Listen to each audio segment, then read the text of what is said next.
வணக்கம் சார். வணக்கம். சினிமா துறையில் மட்டும் யாராவது ஒருத்தருக்கு ஏதாவது ஒரு நடந்ததுன்னா அது அப்படியே உலகம் ஃபுல்லாக கொண்டு போய் சேர்த்துடுறாங்க. மீடியாவை பார்க்கக்கூடிய மக்கள் எல்லாருக்குமே அவங்க வீட்டில் நடந்த விஷயமாவே அதை மாற்றி விட்டுறாங்க. அது சந்தோஷமாக இருந்தாலும் சரி, சோகமாக இருந்தாலும் சரி. ஆனால் அதை தாண்டி இப்போது ரீசெண்டாக இறந்த நிறைய பிரமுகர்கள் சொல்கிறேன் நான், அவங்களுக்கும் அது துக்கமாக தான் இருக்கும், அவங்க சொந்தங்களுக்கு, அவங்களுடைய உறவினர்களுக்கு. ஆனால் அது கொஞ்சம் கூட இது பண்ணாமல் அங்கே போய் அவங்கள வந்து டிஸ்டர்ப் பண்ணுற மாதிரி எடுக்கிறது. ஆனால் அதுவே பார்த்தீங்கன்னா கட்சியில் பழைய ஆட்கள், அதாவது போராளிகளாக சொசைட்டிக்கு நிறைய போராட்டங்களை வந்து பண்ணவங்களெல்லாம் அந்த அளவுக்கு ஃபுல் கவரேஜ்லாம் காட்டினதும் கிடையாது. அவங்கள பற்றி ஏதோ ஒரு லைன் நியூஸ் மாதிரி மட்டும் தான் போகுது. இது எப்படி எடுத்துக்கிறது? சினிமா துறையில் இருக்கக்கூடியவங்க மட்டும்தான் முக்கியம் அப்படின்னு எடுத்துக்கிறதா, இல்லை என்ன மாதிரியான ஒரு சூழல்? இல்லைம்மா, மக்கள் மத்தியில் வந்து ரொம்ப பிரபலமானவர், செலிபிரிட்டிங்க வந்து நீங்கள் பார்க்கும்போது ரசிகர்களாக இருந்தவர் எல்லா பேருமே. இப்போ அப்படிங்கும்போது நீங்கள் அவருடைய படத்தை ரசித்தவர்கள் இருப்பாங்க. இப்போ அவருடைய மறைவு வந்து ஏற்றுக்கணும், திடீர்ன்ற மறைவு ஏற்றுக்கணும். இப்போ வந்து பாரதிராஜ் அவர்கள் 83 இயர்ஸ் ஊரில் இறந்தாங்க, உடல்நிலை சரியில்லாமல் 1 வருஷம் படுத்திருந்தாங்க. பட் அதுவே அவருடைய ஃப்ளாஷ்பேக்கள் நினைக்கும் போது அதுவே ஏற்றுக்கொள்ள முடியல, ரொம்ப ரொம்ப ஃபீல் பண்ண வேண்டிய சூழ்நிலைக்கு இருந்தது. பட் அதே மாதிரி சுபாக்கியராஜ் அவர்கள் கரெக்டாக ஒரு 16ஆவது நாள் 17ஆவது நாள் இறந்து போயிருக்கும்போது ஏற்றுக்கொள்ள முடியல. திடீர்னு வாக்கிங் போனால் ஹார்ட் அட்டாக் வந்தாங்க. பட் அதுக்கு ஒரு ரீசன் ஒன்று சொல்லப்பட்டது, சங்கத்தில் நிறைய பிரச்சனைகள் நடந்தது, அதன் விளைவாக அவர் தூக்கம் இல்லை, சாப்பிடல அப்படிங்கிற ஒரு விஷயம். பட் நீங்கள் செலிபிரிட்டியாக பார்க்கப்படும் போது, ரொம்ப பிரபலமுறையில் இருக்கும்போது, நீங்கள் அந்த கூட்டத்தை கட்டுப்படுத்துவதற்கு ஃபஸ்ட்டு முயற்சி பண்ணணும். இவ்வளோ கூட்டம் வருங்கிறது ஜென்ரலாக தெரியும். பாரதிராஜா அவர்களே வந்து தேனி மாவட்டத்தில் போய் அது நல்லடக்கம் பண்ணும்போது அவருடைய பொண்ணு ஜனனிவர்களே பிரச்சனை கிளப்பினது தெரியும், அண்ணன் ஒய்ஃப்கிட்ட. இந்த பிரச்சனை வராமல் இருந்தால் அந்த மீடியா கவர் பண்ண போகிறதில்ல. பட் நீங்கள் உலக தமிழர்களுக்கும் உலக மக்களுக்கும் ஒரு விஷயத்தை கொண்டு போய் சேர்க்கறது மீடியா, சோசியல் நண்பர்கள். இப்போ அவர்கள் இல்லைன்னா நீங்கள் போய் ரீச் பண்ணுறது ரொம்ப ரொம்ப சிரமம். அதனால் அவர்களை தவிர்த்துட்டு நீங்கள் வந்து மற்றவங்களாம் ரசிகர்கள்ன்ற ஒரு போர்வையில் மொபைல் எடுத்துகிட்டு வர்றவங்க அப்படிங்கிறவங்க தவிர்க்க முடியல. என்ன வந்தால் ஒரு 10 நிமிஷம் இருக்க போகிறாங்க, பார்த்துட்டு போகிறாங்க. பட் அவர்கள் வரக்கூடியவர்களும் இந்த கூட்டத்தை நெருக்கல்ன்றதை வந்து ஏற்றுக்கொள்ள முடியல. ரைட், இந்த பிரைவசி வேணுங்கிறது ஓகே. நீங்கள் ஒரு சாதாரணமான ஒரு எதிர் வீட்டுத்தோ பக்கத்து வீட்டுத்தோ நீங்கள் போனால் இந்த கூட்டம் இருக்குமா உங்களுக்கு? யாராவது ஃபோட்டோ எடுக்க போகிறாங்களா? மீடியா பீப்புள்ஸ் போகிறாங்களா? மொபைல் எடுக்க கிடையாது. இப்போ பாக்கியராஜ் அப்படிங்கிற மிகப்பெரிய லெஜண்ட், பாரதிராஜாங்கிற நம்ம 2 கண்கள் மாதிரி 2 பேருமே. அப்போது இது வந்து தவிர்க்க முடியல. இப்போ நீங்கள் நார்த்துலலாம் நீங்கள் ஃபிலிம் ஸ்டார்ஸில் ஏதோ டெத்து நடந்தது அப்படின்னா இங்கே ஒரு பின் ட்ராப் சவுண்ட் நீங்கள் போட்டிங்கன்னா சவுண்ட் கேட்கும், அவ்வளோ சைலண்டாக இருப்பாங்க, அவ்வளோ க்ரௌடு வந்துட்டு போயிட்டுருக்கும். பட் ஆர்கனைசிங் கரெக்டாக இருப்போம். போகிறதுக்கு ஒரு ரூட் வைப்பாங்க, உள்ளே போய் பார்த்துட்டு நீங்கள் வெளில வரதுக்கு ரூட் வைப்பாங்க, வெளில வருவாங்க. அங்கே கேமரா தனி யூனிட்டில் செட் பண்ணி வச்சுருப்பாங்க. மீடியா பீப்புள்ஸ் வர்றவங்க விருப்பப்பட்டால் நீங்கள் பேசிட்டு போகலாம். மீடியா பீப்புள்ஸ் உடனே போய் ப்ரெஷர் கொடுக்க மாட்டாங்க. பட் அது இருந்தது, இங்கே அது இல்லை. பட் இங்கே நீங்கள் வந்து ஒரு என்ட்ரி ஒரு அவுட் கொடுத்து ப்ரெஸ் பீப்புள்ஸ்னு ஒரு நீங்கள் விஷயத்தை சொல்லியிருந்தீங்கன்னா, பண்ணியிருந்தீங்கன்னா அந்த கூட்டத்தை தவிர்த்துருக்கலாம். இல்லை போலீஸ் துறைக்கிட்ட, காவல்துறைகிட்ட போயிட்டு சார் இது மாதிரி கூட்டம் நிறைய வர்றது மாதிரி தெரியுது, ஒரு 100 போலீஸ் கொடுங்க அப்படின்னா பந்தோபஸ்தை கொடுக்க போகிறாங்க. வந்து அங்கங்கே 5-5 பேர் வந்து பிளாக் பண்ணி அதுக்கு மீறி என்ன பண்ண போகிறாங்க? இங்கே ராதியா அவர்களும் சுஹாசினி அவர்களும் வந்து எமோஷன் ஆனதுக்கான காரணம் எனக்கு புரியவே இல்லை. நீங்கள் ஒரு செலிப்ரிட்டிங்கிறதுனால எதை வேணாலும் எமோஷனில் ரசிகர்களை தள்ளுறது, இடிக்கிறது, குத்துறது. இப்போது இவ்வளோ க்ரௌடு வந்து ஒரு விஷயத்தை பண்ணதே அவங்க எமோஷனல் ஆனாங்கன்னா, பட் இவர்கள் இந்த வந்த கூட்டவர்களை குத்தி பிரச்சனை இருந்தால் என்ன பண்ணி எடுக்க முடியும்? நமக்கு தான் அது பெரிய இஷ்யூவாக இருக்கும்ல. உங்களை மாதிரி தான் அவங்க. ஆனால் அவங்களுக்குள்ள ஒரு சோகம் இருக்கும், அதை போய் பார்க்கறதுக்கு கூட வழி இல்லாமல் அப்படியே இவங்க கேமரா வச்சுட்டு பிளாக் பண்ணுறதுன்றது அது அவங்களுக்கு ஒரு மாதிரி இருந்திருக்கும். அதுக்கு தான் ஆர்கனைஸ் பண்ணணும்னு சொல்கிறேன் நான். அதை பண்ணிட்டீங்கன்னா நீங்கள் கூட்டம் வந்து அது அவங்க மட்டும் இல்லை, இதுக்குன்னு ஒரு தனி கமிட்டி மாதிரி போட்டு அது இதுக்கு பண்ணணும் இல்லையா? இப்போ பிறப்புன்றது தான் இறப்புன்னு யாருக்குமே இருக்கும். யாரும் வந்து இறந்து போகிற பேச கிடையாது. அப்படி ஒரு சம்பவம் நடக்கும்போது இவ்வளோ அதுதான் சொன்னேன். நீங்கள் பக்க தெருவிலையோ இதுலேயோ கூட இருந்தால் யாரும் போகிறது கிடையாது. டெத்து விழுந்துருச்சான்ட்டு சைலண்டாக போயிட்டே இருப்பாங்க. பட் இவங்க யார்? பாக்கியராஜ் யார்? பாரதிராஜா யார்? அப்படிங்கும்போது அவர்களுக்கு கூட்டம் வரும். உங்களுக்கு ஆயிரக்கணக்கான பேர் லேக் ஏரியாவில் சுற்றி 4 மெயின் ஸ்ட்ரீட் என்ட்ரி இருக்குது, அவ்வளோ கூட்டம் வந்ததுங்க. நீ என்ன பண்ணுவீங்க? நீங்கள் இது இன்னொரு பக்கம் வந்து பார்த்தீங்கன்னா டிவியில் காட்டுறாங்க, நிறைய பிரபலங்கள் வருவாங்க, அவங்கள பார்க்கணுன்றதுக்காக வரக்கூடிய கூட்டமும் ஒரு பக்கம் இருக்குது. வரதான் செய்வாங்க, அதை தவிர்க்கவே முடியாது. நீங்கள் அந்த கூட்டத்தை நீங்கள் வரவேணான்னு சொல்ல முடியாது. கல்யாண வீட்டுக்கு யாராவது போவாங்களா? கூட்டம் வருமா உங்களுக்கு? இதே ஒரு செலிபிரிட்டி வீட்டில் ஒரு கல்யாணம் நடக்குதுன்னா இத்தனை கூட்டம் உள்ளே போக முடியுமா? போக முடியாது.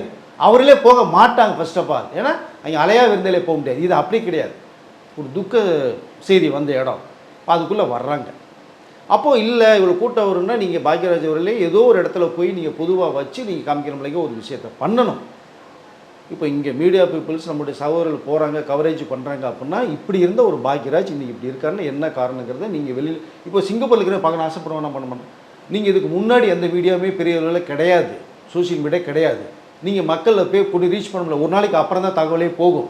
இப்போ இன்றைக்கி அப்படி இல்லை, ஒரு செகண்ட்ஸு அடுத்த செகண்ட் நீங்கள் வந்து அமெரிக்காவில் இருக்கிறே பார்த்துட்டு இருப்பான். இப்போ பாக்யராஜையும் அமெரிக்கா ஜப்பான் எல்லா இடத்துலையும் பார்த்தாங்கல்ல உங்களுக்கு, அது கொண்டு போய் சேர்த்தது மீடியா பீப்புள் தானே.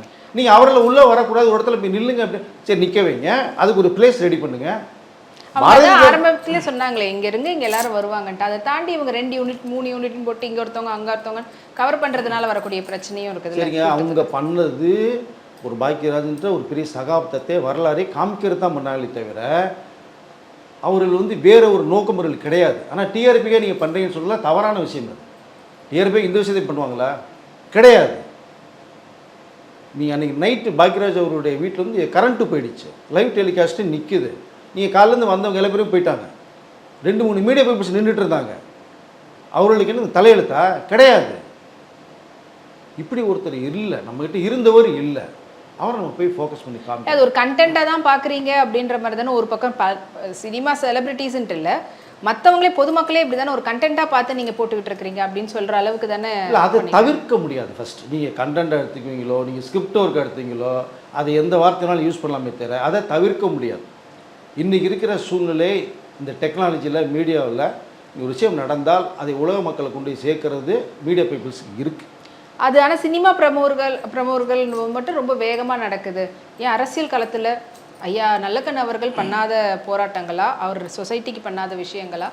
அவர் இறப்புக்கு வந்து பார்த்தீங்கன்னா மொத்தத்திலேயே அவர் எங்கே வச்சுருந்தாங்கன்னு தெரியும், எவ்வளோ பேர் அங்கே சுற்றி இருந்தாங்க, கட்சிக்காரவங்க தான் இருந்தாங்க, பொதுமக்கள் ரொம்ப கம்மியாக தான் வந்திருந்தாங்கன்னு சொல்லலாம்.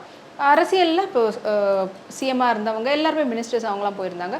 அவருடைய இறுதி ஊர்வலம் வந்து மொத்தத்திலேயே வந்து ஒரு 200லேருந்து 500 பேர் கூட தாண்டி இருக்காதுன்ற அளவுக்கு தான் போயிருந்தாங்க. அதனுடைய கவரேஜ் அப்போ எல்லா மீடியாக்களும் இல்லையே, கைவிட்டு என்ற அளவில் மீடியாக்கள் தான் மீடியா பீப்புள்ஸ் கவர் பண்ணியிருந்தாங்க. மக்கள் வரலை, அவர்களுக்கு அரசியலில் அது பெரிய அளவில் போய் அதுக்குள்ளே போகலாம் யாரும். நீங்கள் அரசியல் சம்மந்தப்பட்டவர்கள் இப்போ நல்லக்கண் ஐயா ஒரு சிறந்த மனிதர், அவருக்கு ஒரு அதாவது 10 ரூபா கூட வந்து சேர்த்து வைக்கல. இது நீங்கள் சொன்னதுக்கு ஒரு எக்ஸாம்பிள் நான் சொல்லலாம். அவங்களுடைய பொண்ணு இங்கே சென்னைக்கு வரும்போது தங்குறதுக்கு இடம் கிடையாது. நல்லக்கண் ஐயா அவருடைய ஆஃபீஸ் கட்சி ஆஃபீஸில் போய் தங்க வைக்கிறார், 3 நாள் தங்க வைக்கிறாங்க, 3 வேளை சாப்பாடு சாப்பிட்றாங்க, பொண்ணை அனுப்பிச்சி வச்சிட்டாரு. போனதுக்கு பிறகு நல்லக்கண் ஐயா வந்து கட்சி ஆஃபீஸில் மேனேஜ்மெண்ட்டில் போய் என் பொண்ணு 3 நாள் தங்கியிருக்கு, 3 வேளை சாப்பிட்ருக்கு, இந்தான்னு சொல்லி ஒரு அமௌண்ட்டை கொடுக்குறாராம். அங்கே மிரள்றாங்க, ஐயா என்ன ஐயா நீ இப்படி பேசுகிறீங்க, நீங்கள் உங்கள் பொண்ணு நம்ம பொண்ணு மாதிரி கட்சி வச்சு தங்குறது அது தவறு. நான் தங்கலாம், நான் சாப்பிட்லாம், என் பொண்ணு தங்குற சாப்பிட்றதுக்கு இந்த கட்சி ஆஃபீஸ் இடம் இல்லை, காசு கொடுத்துட்டு தான் வெளில போனாராம். இதை நீ எப்படி பார்ப்பீங்க? அப்படி வாழ்ந்த ஒரு சிறந்த மனிதர், மறுப்பதற்கே இல்லை. ஆனால் இங்கே மக்கள் வந்து நீங்கள் கலைத்துறைங்கிறது நீங்கள் வேறையாக தான் நம்ம பிரிக்கணும். நல்லக்கண் ஐயா இறந்தது வந்து மிக வருத்தமான ஒரு செயல். அரசியல் கட்சி சார்பாக சேர்ந்தவர்கள் எல்லாமே போய் வந்து இறுதிமுறையை செலுத்திட்டு வந்தாங்க. பட் அந்த ஒரு ஃபேம் ஒன்று இருக்குது. இதே இது நீங்கள் வந்து எம்ஜிஆர் அவர்கள் மறைவை நீங்கள் பார்த்துருப்பீங்க. தமிழக அரசியல் கட்சி தலைவராக இருந்தார், முதலமைச்சராக இருந்தார், அவர் சினிமாவில் எந்த குடிக்கிட்டு பிறந்தாலும் தெரியும். இப்போ ஜெயலலிதா அம்மையார், ஸோ கலைஞர் அவர்கள், இப்படி இதுவும் வந்து அவர் கூட்டத்தோடு நடந்த அறிஞர் அண்ணா அவர்கள் ஸோ நடந்தது. இந்த மாதிரி நல்லக்கண் ஐயா உட்பட சில பேருக்கும் இந்த மாதிரி கூட்டமெல்லாம் நடக்குது. அதை நெல் ஜெயராமன் அவர்கள் ஸோ தவிர்க்க முடியல அதை. பட் இது எதையும் மிக்ஸ் பண்ணக்கூடாது அப்படிங்கிறது என்னுடைய கருத்து. ஏன்னா அவருடைய ஊர் மக்கள் அவ்வளோ பேர் சூழ்ந்து பண்ணியிருந்தாங்க. நெல் ஜெயராமன் அவர்களுக்கு கூட்டம் நல்லாவே தான் இருந்தது. ஆனால் மீடியாக்களில் வந்துட்டு அது ஒரு லைவ் ஸ்ட்ரீமாவோ அந்த மாதிரிலாம் எதுவுமே போகலை. அது ஒரு நியூஸில் ஒரு போர்ஷனாக வந்ததோடு சரி, அவ்வளோதான். அது கூட எல்லா சேனலும் சொல்ல முடியாது. அவங்களும் ஒரு சொசைட்டிக்கு நல்லது பண்ணவங்க தான். அந்த மாதிரியான ஆட்கள் இது வந்து கம்மியாக தானே காட்டப்படுது அப்படின்றது தான் இல்லை லைவ் வருத்தமான ஒரு விஷயம். கரெக்டு, நீங்கள் சொல்கிறத வந்து அக்செப்ட் பண்ணலாம். பட் லைவுங்கிறது எல்லா இடத்தையும் எல்லாத்தையுமே நீங்கள் பண்ணுறதுக்கான சூழ்நிலைகள் உருவாகலை. பட் அவர் வந்து மறைவுக்கு ஆழ்ந்த இரங்கலையும் மீடியாவில் கவரேஜ் பண்ணி ஒரு விஷயத்தை வந்து ஃபோக்கஸ் பண்ணுறாங்க. பட் இங்கே பாரதிராஜோ பாக்யராஜுக்கோ கூடவே இருந்து பண்ணுறாங்க. கொஞ்சம் வித்தியாசங்கள் மாறுபடுமே தவிர பட் மீடியா பீப்புள்ஸினுடைய அந்த செய்திகள் மக்களுக்கு கொண்டு சேர்க்குங்கிறத சேர்க்குறாங்க. பட் இங்கே வந்து அவர்கள் வந்து பிரைவசி வேணும் டிஆர்பிக்காக பண்ணுறேங்கிற அந்த வார்த்தையை என்னால் ஏற்றுக்கொள்ள முடியல. பட் நீங்கள் கரெக்டாக ஒரு ஆர்கனைஸ் பண்ணி நீங்கள் பண்ணீங்கன்னா சிறப்பாக இருக்கும். அந்த கூட்டத்தை பண்றது தவிர்க்கலாம். கரெக்ட் தான் சொல்றீங்க. யாரு மீடியாக்கள் பண்றது சரிதான். இல்லைம்மா, நீங்கள் இந்த உலகத்துக்கு கொண்டு போகிற விஷயத்தை நான் சொல்கிறேன். நான் இப்போ நீங்கள் பாரதிராஜா அவர்களுடைய நீலாங்கரை வீட்டில் வந்து மீடியா உள்ளே போனதுக்கு எல்லாருமே பேசி மீடியா எல்லாத்தையும் வெளில அனுப்பிச்சிட்டாங்க. வீட்டுக்குள்ளே அந்த இடத்து வரவே வைக்கல, எல்லாம் வெளில போயிட்டாங்க. கூட்டம் வருது. கங்கை மரன் ஒரு தடவை ரொம்ப எமோஷனலாக பேசுகிற விஷயம் இருக்கு இல்லையா, இதே வந்து ப்ரெஸ் மீடியா பீப்புள்ஸ் வந்து மொபைல் எடுத்துகிட்டு கூட்டமாக உள்ளே போய் எடுக்க போகும்போது தான் ஸோ இவர் கங்கை மரன் அவருடைய கத்துன அந்த ஒரு ஸ்பீச்சை வந்து மொபைல் எடுக்கப்பட்டு அடுத்த 2 நிமிஷம் வெளில வந்துருச்சு உங்களுக்கு அதை. பட் இல்லைன்னா அந்த தகவல் வெளில வருமா உங்களுக்கு? வராது. அவர் பக்கம் எமோஷனல் ஆனது ஓகே. ஆனால் இதே பாரதிராஜா உங்களுடைய நண்பர்கள் தான். வீட்டில் விட்டு போயிட்டாங்களே அப்படின்னு சொல்கிறீங்க. நண்பர்கள் நீங்கள் இருந்து அவர் என்ன சூழ்நிலை இருக்காருன்றது நீங்கள் இருந்து எல்லாம் பார்த்துருக்கலாம், பார்க்கல. அப்போ அன்னைக்கு வந்து மரணம் ஏற்பட்ட பிறகு தான் நீங்கள் அன்றைக்கி வர்றீங்க. இல்லை, சில நேரங்களில் நம்ம வந்து பிரைவசி வேணும். அது எந்த இடத்துல சோகம் இருப்பாங்க, துக்கமாக இருப்பாங்க, அதெல்லாம் மறுப்பதற்கே இல்லை. அதுதான் நான் சொன்னோம். செலிப்ரிட்டிங்கும் போது இவர்களுக்கு வந்து கூட்டம் சேர்ந்து லைவ் டெலிகாஸ்ட் பண்ணுறாங்க. அதே இந்த நல்லக்கண்ண ஐயாவோ விஜயரமன் அவர்களோ பண்ணும்போது லைவ் டெலிகாஸ்ட் பண்ணல, கூட்டம் இல்லைங்கிறது வித்தியாசம் இதுதான். பட் அதனால் அந்த அந்த இடத்துக்கு தகுந்த மாதிரி சில விஷயங்கள் இதுக்கு வந்து கூடிய சீக்கிரத்தில் ஒரு கமிட்டி அமைச்சு ஒரு இப்படி தான் பண்ணணும் அப்படின்ற அந்த ஒரு ப்ரோட்டோகாலை கொண்டு வந்துட்டாங்கன்னா அதுக்கு ஹேண்டில் பண்ணுறது கரெக்டாக இருக்கும். இத்தனை பேர் தான் வரணும், இந்த மீடியாக்கள். ஏன்னா கேமரா வச்சுட்டு இருக்கிறவங்க எல்லாரும் வந்து கவர் பண்ணாலும் எவ்வளோ பேருன்றதுக்கு ஏற்ற மாதிரி தானே இப்போ வந்து ஒரு ஸ்பேஸ் வந்து அவங்க அமைக்க முடியும் எல்லாமே. அப்படின்றதெல்லாம் ஒரு என்ன சொல்கிறது, ஒரு கரெக்டான ஒரு ப்ரோட்டோகால் இப்படி ஃபாலோ பண்ணாங்கன்னா இதுக்கப்புறம் ஃப்யூச்சரில் மற்றவங்களுக்கும் எந்த டிஸ்டர்பன்ஸும் இல்லை. முக்கியமாக அவருடைய சொந்தங்களுக்கு பண்ணணும் இல்லையா? அது வந்து பூர்ணிமஜனம் பண்ண முடியுமா?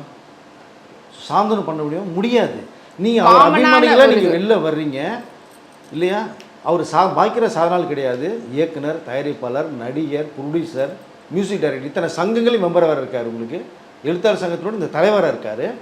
அப்போ இவ்வளோ பேர் இருக்கும்போது ஏன் ஒரு ஆர்கனைசிங் பண்ண முடியாது? திடீர்னு நடந்த சம்பவம் இல்லை அவருக்குன்ட்டு இல்லை, பொதுவாகவே சொல்கிறேன். ஒரு கவர்மெண்ட் சைட்லேயும் சரி, சினிமா துறையிலையும் சரி, யூனியன் இருக்கிறாங்களே வெப்சி, அவங்கெல்லாம் சேர்ந்து இது ஒரு கரெக்டாக கொண்டு வந்தாங்கன்னா இதுக்கப்புறம் 1 மணி நேரத்தில் பண்ணலாங்க.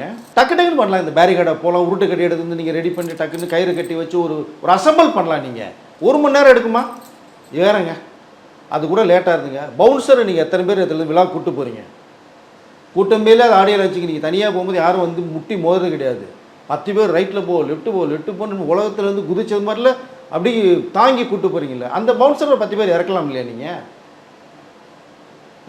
ஆளுக்கு 5 பவுன்சர் இருக்கீங்க, 50 பேர் வர போகிறாங்க. அதுக்கு அழகாக கட்டுக்கமாக நீங்கள் கூட்டு போய் விட்டு வந்து விட போகிறாங்க. ஓகே, மேபி இதுக்கப்புறம் ஃப்யூச்சரில் என்ன சொல்லணும், அதுதான் ஒரு வர்ற கூட்டத்தை தவிர்க்க முடியாது. மீடியா பீப்புள்ஸ் இருக்கிறனால நீங்கள் உலகம் பூரா கொண்டு போய் சேர்க்குறாங்க. அது ஒரு ப்ளஸ்ஸாக தான் எடுத்துருமே தவிர அவர் மேலே கோப்படுறதுக்க வேண்டிய அவசியம் இல்லை. மக்கள் கூட்டம் வருதுன்னா அதை கட்டுக்கோப்பாக பண்ணி செயல்பட வேண்டியது எல்லாருடைய கடமையாகவும் இருக்குது. பார்த்திபன் கூட உளுந்து அன்றைக்கி வேலை செஞ்சார், அதையும் பார்த்துருப்பீங்க.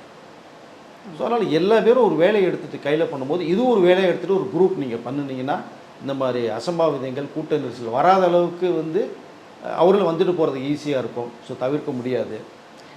வாங்கன்னு வேலை செஞ்சவர் மேலேயும் குற்றச்சாட்டம் வைக்கிறாங்க.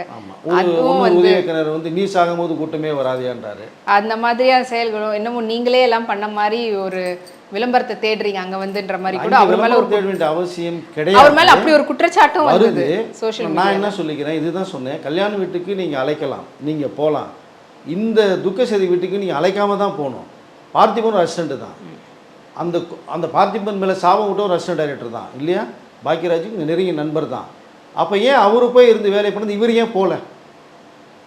போய் பண்ணியிருக்கலாம்ல, ஏன் போகல? பண்ண கழுத்து பிடிச்சி அடித்தா வெளில தள்ள போகிறாங்க. அப்போ இல்லை, பார்த்திபனுக்கு அவருக்கு என்ன ஒரு சின்ன வாய்க்கா வர இந்த தகராறு இருக்கா? யாரும் சாகும்போது யாரும் பார்க்க போகிறதில்ல. ஒரு மனிதன் வாழ்கிறத விட சாகும்போது 4 பேர் அழுது வந்து நின்னா அவன் தான் சிறந்த மனிதனை நான் பார்க்குறேன். ஸோ அதனால் ஒருத்தர் மேலே சாப விட்டுட்டு தவிர ஒரு விஷயம் நடந்துருச்சு, அதை எப்படி கொண்டு போய் மக்கள்கிட்ட சேர்க்கணுங்கிற ஒரு விஷயத்தை தான் பார்க்கணுன்னு தான் சொல்லி விரும்புகிறேன். நன்றி.